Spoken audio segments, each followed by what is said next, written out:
In Act 2, Scene 1 of Shakespeare's play Twelfth Night, we see the characters of Antonio and Sebastian for the first time. After washing up on shore after a shipwreck, Sebastian has been crashing at Antonio's place, and it is clear that Antonio has fallen in love with Sebastian. His love is unambiguous, undeniable. His love is unqualified. He says stuff like, "If you will not murder me for my love, let me be your servant." And when Sebastian leaves him to travel to Illyria, a place that would be dangerous for Antonio to follow, Antonio says that he will put himself in danger just to be close to Sebastian. "I do adore thee so, that danger shall seem sport, and I will go." So, it's serious. He loves Sebastian, and it's easy for directors to make this a physically intimate relationship. And Antonio is not the only male character in a Shakespeare play to love another man with passionate intensity. He's not even the only Antonio. In The Merchant of Venice, the character of Antonio tells his friend, Bassanio, to relate to his wife, "How I loved you." And when the tale is told, bid her be the judge whether Bassanio had not once a love. And it's easy to play these two scenes as just friends, one of which isn't embarrassed to say that he really cares about the other. These might simply be close friendships, but no matter how the director decides to play these particular relationships, we have to recognize that these intense male friendships, which border on the homoerotic, appear throughout Shakespeare's work. And to quote Alex Avila, "Friendships back in the day were just different." So today we're going to walk through some of the history and theory behind these intense male friendships in Shakespeare. I'll do my best to contextualize male friendship within the historical time period, and then return to Twelfth Night and Antonio's love for Sebastian. And if this kind of deep reading of Shakespeare sounds like it's your kind of thing, please consider subscribing and checking out my Patreon.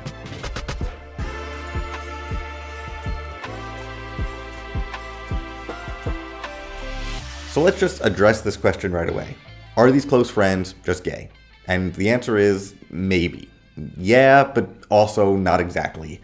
And I'm sure that's not the satisfying answer that you were hoping for. So we think about human sexuality and sexual orientation differently than they did in the Elizabethan period. There weren't terms for homosexuality as an identity until the late 19th century, just as there weren't terms for heterosexuality. No one identified as gay, just as nobody identified as straight. The categories, or even the frameworks for thinking about identity in terms of who or what you desire, just didn't exist. Do not think, however, that simply because they didn't have a word or category for homosexuality, that individuals who we would today identify as gay did not exist. They did, but the cultural context around them was very different. The way that those desires appeared in the world were coded differently and understood differently. Like, if I say hello to somebody in the States and flash them a little peace sign like this, it's fine. If I do that same action in the UK, it will appear as an insult. The same action appears differently in two different cultural contexts. Now, apply that same logic to two dudes kissing, or doing more than kissing. And we need to keep that in mind during this discussion. Elizabethans lived with different norms and taboos than we do. Behaviors in that context don't have the same connotative meaning as they do in our context. People in Elizabethan England did not think about sexuality using the same identity frameworks that we do. Similarly, the behaviors and norms associated with friendship looked differently than they do today. It was common for friends to share a bed and be described as, quote, bedfellows. Melissa Sanchez has noted that two adult men sharing a bed, kissing or embracing one another, or addressing one another with terms of endearment would have seemed unremarkable, customary behavior, not a sign of a specific sexual orientation. And Mario DiGangi has argued that early modern gender ideology integrated orderly homoeroticism into friendship more seamlessly than modern ideological formations, which more crisply distinguish homoeroticism from friendship, sexual desire from social desire. In other words, what we might call homoerotic behavior could be a common feature of a close friendship in the early modern period. Today, we might think of hetero or queer identities existing within strict boundaries, but without those categories, close friends often demonstrated their closeness physically, kissing, holding hands, sharing a bed. And now you might say, but wasn't it illegal to be gay back then? And again, the answer might not be satisfying to you. Yes, but no.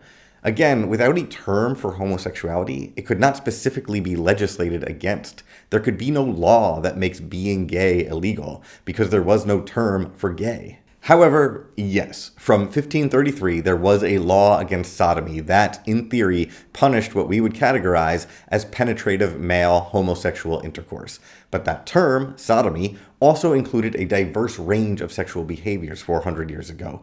And, as historian Bruce Smith has pointed out, those laws were very rarely enforced for the act that we now associate with male homoeroticism. Women couldn't appear on a stage in Shakespeare's time. Boys needed to play the parts of women. So when Romeo and Juliet kiss, that's two dudes kissing, on stage, in public, often with patronage from government officials. So how illegal could that possibly be? It's complicated, but try to understand that human actions always happen within a larger discursive context. If homoerotic behavior took place within a close male friendship between equals, no one cared because those actions would simply be understood within the context of friendship. If the behavior happened within a political context and could be viewed as using sexual intimacy for political gain, then maybe somebody would care. Maybe. Because then it would be coded as exploitation or corruption. But mostly, nobody took notice. The norms were different. In fact, during the reigns of Queen Elizabeth and King James, the reigns in which Shakespeare wrote, not a single person was convicted under that 1533 sodomy law for penetrative male homosexual intercourse. Not one. For more on this, you can check out this book by Bruce Smith or this book by Alan Bray. With that out of the way, let's actually focus our discussion now on friendships and how they were changing during the Tudor period. Shakespeare wrote during what we call the early modern period. And we call it that because the world was transitioning into many of the structures that would ultimately be integral to the modern world. Globalized trade, capitalism, public literacy, the nation state, all these start to take their modern shape during this period. And the movement from the feudal system to the capitalist system, for example, didn't happen in a single magical moment sometime during the French Revolution, or the moment the first factory opened in central England. It happened over time, and during that time, relationships people had with each other needed to be renegotiated. When the material conditions of an environment change, the relationships within that environment also change. Even something as fundamental as friendship had to go through a transition. Generally speaking, because the feudal system had strict social classes, nobles, serfs, and so on, people clearly understood their position in the world and their allegiances or relationships to the people that they encountered. In the medieval world, one's friends were one's neighbors or family members. There was a practicality to it. These were the people with whom one did work or negotiated the use of the commons or shared resources during times of scarcity or abundance. But as England transitioned during the early modern period, the strict social classes and communities of the feudal system began to dissolve. Some of the commons were enclosed. People moved to urban areas. There was some opportunity for social mobility within the changing economic and political paradigms. There were more opportunities to trade at greater distances. And when more people can read, more people can write letters and keep correspondence with people that they didn't live next to. And with these changes came new possibilities for friendship. Friendship didn't need to be confined only to friends and neighbors. It didn't even need to be confined to one's social class. In a great book about friendship in the early modern period, Alan Bray writes, "As England passes into the 16th century, an apparently quite different kind of friendship becomes visible and is far more familiar. A non-instrumental friendship based in affinity that does not, and should not, obtrude on a wider world of public affairs.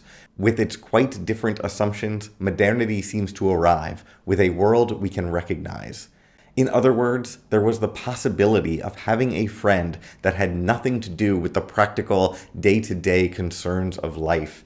A friendship based on a shared interest rather than utility became possible. And anytime a new type of relationship becomes possible, people are going to have a lot of opinions about whether the old thing was better or worse than the new thing. And so we get a lot of people with a lot of opinions about what the best forms of friendship are. Which brings us to...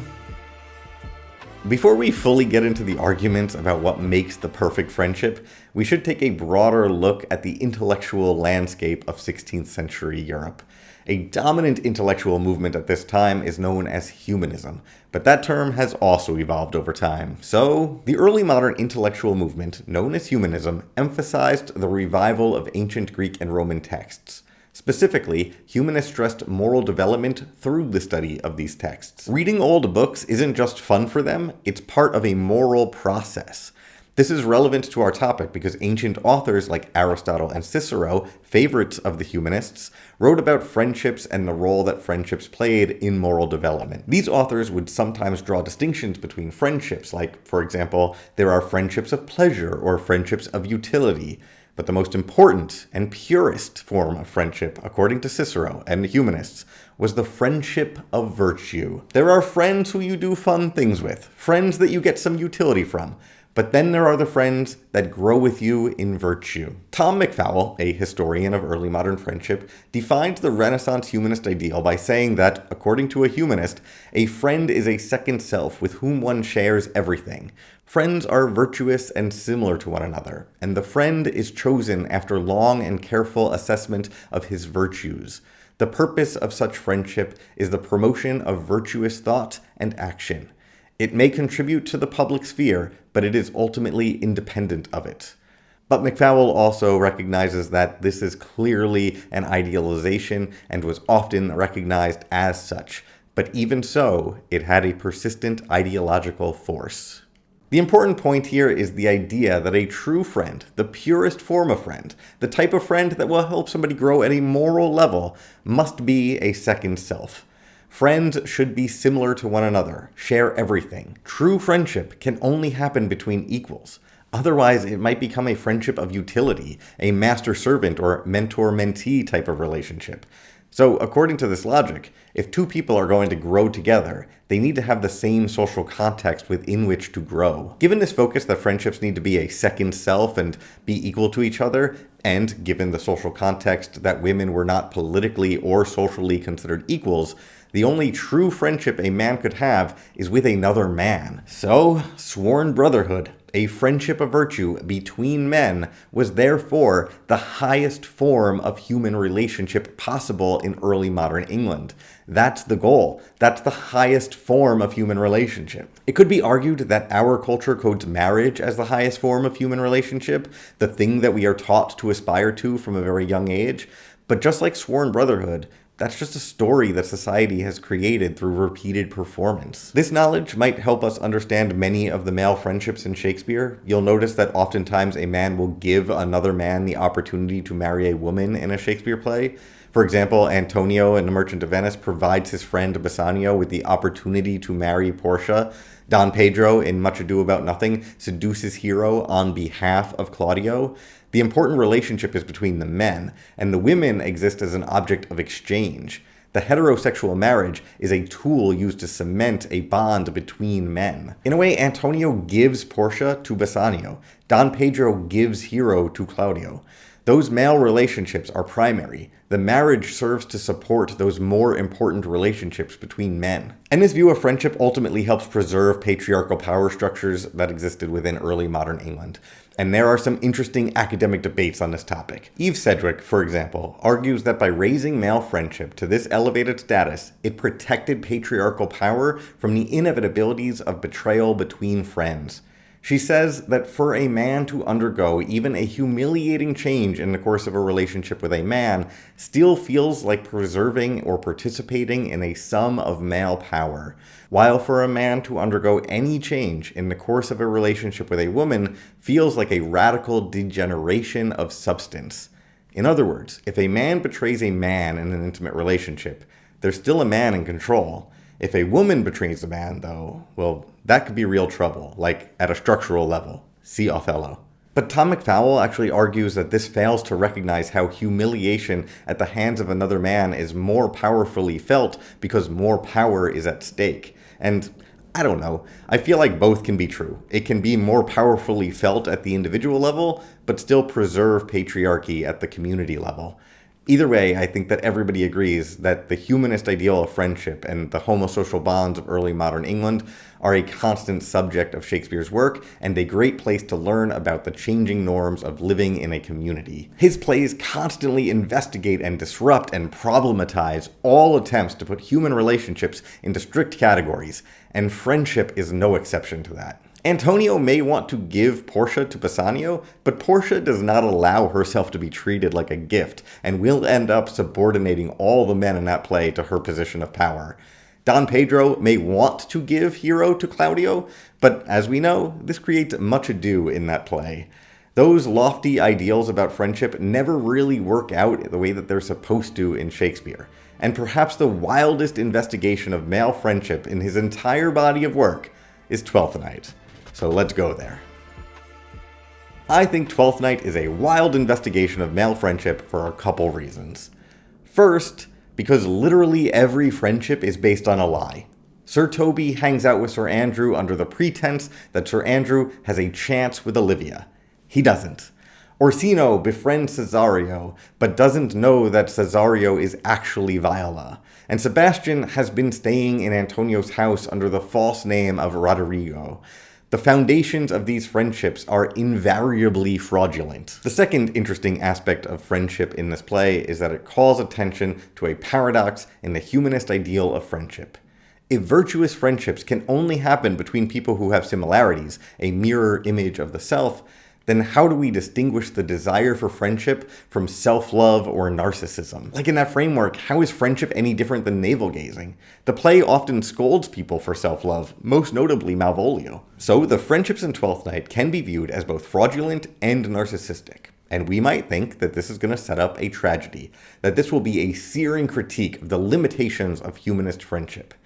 And yet, this play ends happily, with closer relationships and a stronger community. The main characters, Orsino and Olivia, begin the play in their individual households, obsessed with themselves and tricked into fraudulent relationships. And then the play ends with a festive communal celebration.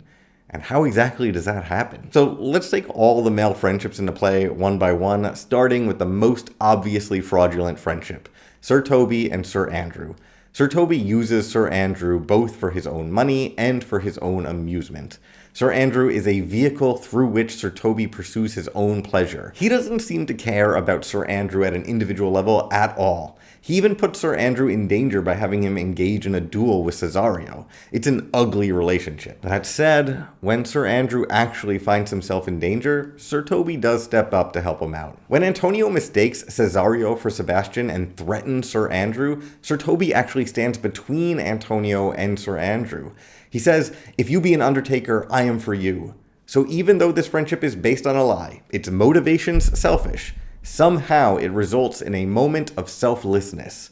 He stands with his friend against Antonio, and then he'll defend him again in the very next scene against Sebastian. Ultimately, this false friendship does not last, though it does lead to virtue. Sir Toby eventually recognizes the consequences of his actions. By the end of the play, he wishes to be rid of this knavery. The play shows how even false friendships can achieve the ends of ideal humanist friendships of virtue. Moral reflection is possible even in a manipulative friendship of pleasure. Similarly, Orsino's friendship with Cesario is also based on a lie and selfish impulses, and yet the friendship is going to lead to moral development within the logic of the play. At the start of the play, Orsino has very little regard for anybody else. He's obsessed with his own position as a lovesick courtier. He only talks about himself. Even when he asks Cesario questions, it's always just so he can continue to talk about himself. Sure, he tries to mentor Cesario, but in doing so, he only tries to mold Cesario into a version of himself. Clearly, he does not think of Cesario as an equal. Even if he unclasps for Cesario the book of his secret soul, Cesario is his audience, somebody that observes him. The friendship between Orsino and Cesario violates nearly every part of the ideal humanist friendship. It's a friendship between unequals, a master and a servant. It's a friendship based on a lie. Orsino doesn't know that Cesario is Viola. It's a friendship of utility. Orsino uses Cesario to court Olivia. And yet, this friendship leads to marriage in the end and the formation of a kinship tie between the house of Orsino and the house of Olivia. It turns out that, as Laurie Osborne has noted, in Twelfth Night, the best male friend is a woman, and the most desirable wife is the loving male friend. So that obviously problematizes and complicates conversations about the function and practice of male friendship. It's a real subversion of the humanist ideal. And now we can finally return to that relationship between Antonio and Sebastian. It's also based on a lie, the lie that Sebastian lived under the fraudulent identity of Roderigo. But even with that foundation and a false identity, this friendship hits different than those others.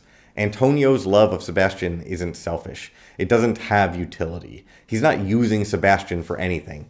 Additionally, he puts himself in danger multiple times to support Sebastian, even when Sebastian himself is not in danger. He also reflects on that friendship with Sebastian in ways that a humanist would surely applaud, since he leverages the relationship for his moral development. For example, when he believes that Sebastian has betrayed him, he laments that he had devoted himself only to an image of beauty rather than the substance of beauty in loving Sebastian.